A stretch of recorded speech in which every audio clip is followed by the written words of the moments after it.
Peace be with you. So this morning I'm driving home from work and it's the 4th of July weekend.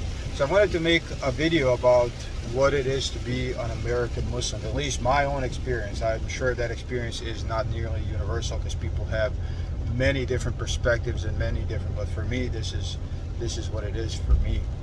I think that America still is probably the most Muslim country when evaluated by the actual scripture, not by culture that people call, Muslim culture, like the Eastern architecture and the, Arabic azan instead of listening to the church bells. When I'm talking about actual code of conduct, code of life that we are all expected to undertake as commanded by God. And I think in America that is easiest because America is free. Still, America is free. The United States of America has a government, has had successive governments that have really ravaged the world and have used freedom as an excuse for the last, 10, 15 years. Before that excuse, there was communism. After that excuse was terrorism. But there is, they've killed a lot of people and they have sanctioned and thrown into poverty a lot of people throughout the world. Our own government has. And to that end, they have spent countless of trillions of dollars of our money. They don't have any money. That's our money. To enrich corporations that conduct these wars, that profit from these wars. And a good short read on this topic would be Major General Smedley Butler's five chapter little booklet called War is a Racket. And he describes the profits that these people made from war, and that repeats itself. I'm sure if you look at Halliburton's profits during the Iraq War and so on, you will see that those were immense profits. So people profit from war all the time, and our government has used our money, thrown us into bankruptcy or insolvency. Prepare to turn right in half a mile. Through war. So they're not a benevolent government. They have hurt us, the people, as well as the rest of the world. Instead of practicing what George Washington, in his farewell address, really tried to relate to us, when he said, take the next right onto IL-160. Practice peace and harmony with all nations and don't have any preferential treatment for some rather than others, and don't have perpetual hatred for some and perpetual alliance to others. And he says stay out of entangling alliances. So our government is not doing that. So this same government now decides that we drive 1.7 miles. That we should not have guns. And they have repeatedly done that, and there is a problem with gun violence in this country, but that is not due to guns and banning guns. So what does the law do? Law makes people who are honorable, who are law-abiding, agree this is a good idea, we're all going to do it. There's a reason for it, right?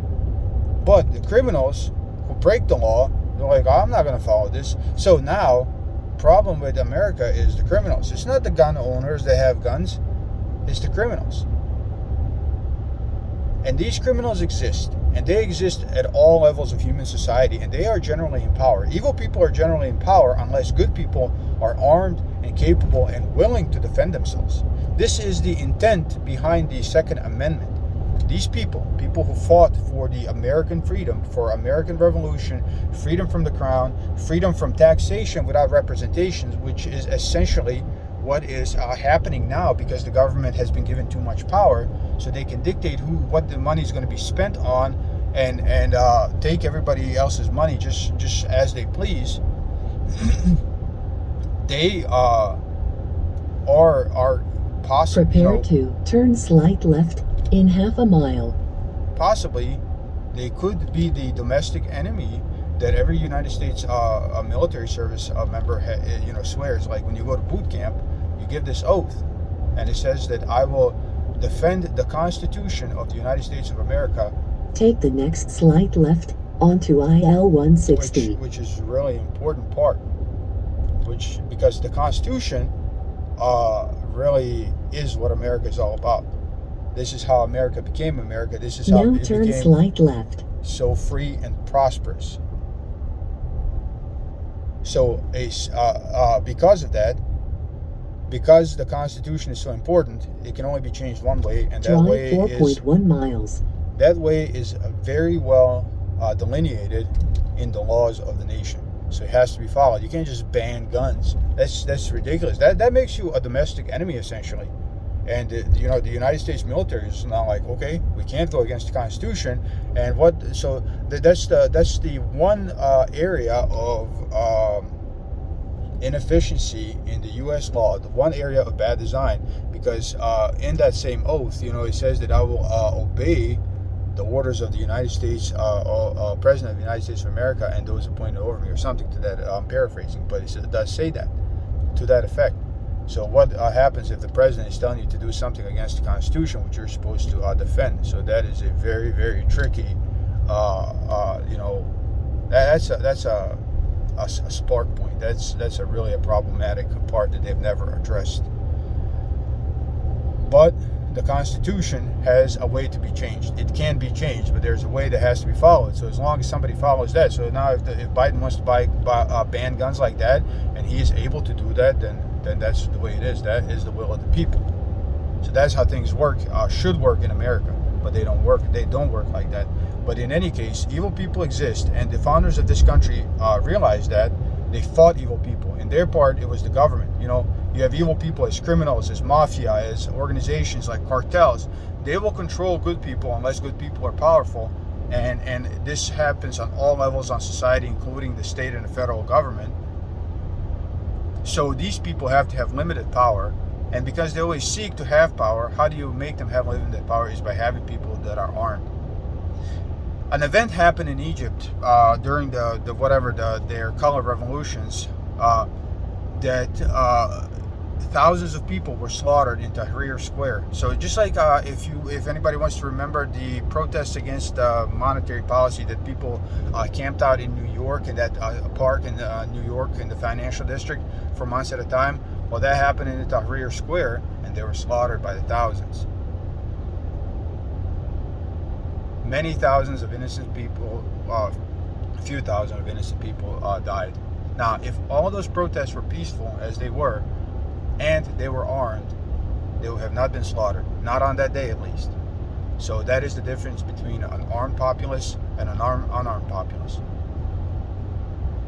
Free people are armed, and this is what America is. It is the home of the free and the land of the brave. So this is 4th of July weekend, and people need to understand that. I think that people who want to take guns away from good people, from law-abiding people who are not breaking the law, like the people who are killing others are already breaking the law. You can't stop them with a pen. You need good people with guns. And this is the whole idea behind it. Because they do exist. No matter how much you want to deny that they exist, And if you don't know that they exist, then you lived a very sheltered life. You've never seen the evil that human hearts can possess. I've lived in bad neighborhoods, and I've lived through what was essentially a genocide. Now, it didn't affect me, thank God, but I've seen the evil humans are capable of.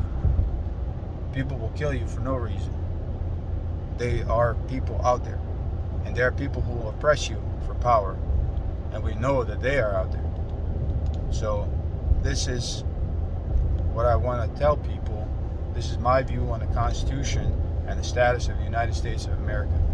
As an American Muslim, I am an American because the Constitution does not prevent what I stand for. Prepare to turn right in half a mile. It guarantees every freedom that the Quran guarantees, so it is perfectly acceptable to me. If it was not acceptable to me, if it was in contrast with the Quran, then I would not want to be here. But even though our government onto IL-160 sucks and oppresses us and the world, I still think America is probably the best. Not probably, it is. I've been a lot of places. It is the best, the least racist country on the Now planet turn right. right now, because I've been other places. And as many people as want to say that this is a very racist country, if that's your view, that's fine. You ain't seen racist. You have not seen racist. Go to Palestine if you want to see racist. People live in ghettos. They are imprisoned in ghettos. They are summarily executed in the street just for being Palestinian. They live under a different law than the Israelis do. And our government pays for all of that. So that's just another example. Our government pays for true racism somewhere else, for true racism, and then tells you how terrible this country is because Prepare of to turn racism, left which in is half a mile. not even a hundredth of what's happening in Israel, in order to divide us and keep us weak. Yeah, there are racist people in America, but America itself is not racist. There are no codified laws. There is no system that says the actual system tries to stop racism. Yeah, there are bad apples, but the system is designed for all of us to be equal. So that, other countries are not like that. You look at France, a woman cannot cover her damn body to go to the beach. It's illegal in France. 1,000 feet, turn left onto IL-160. So, I wouldn't want to be in France. So that's it. People should protect America, protect the Constitution, because it's definitely worth it. Now turn left. If you haven't seen anything else, including these countries that they tout as great all over the world, in Europe especially, they're not. America is way better, and I've been to both, and way less racist. So that's it.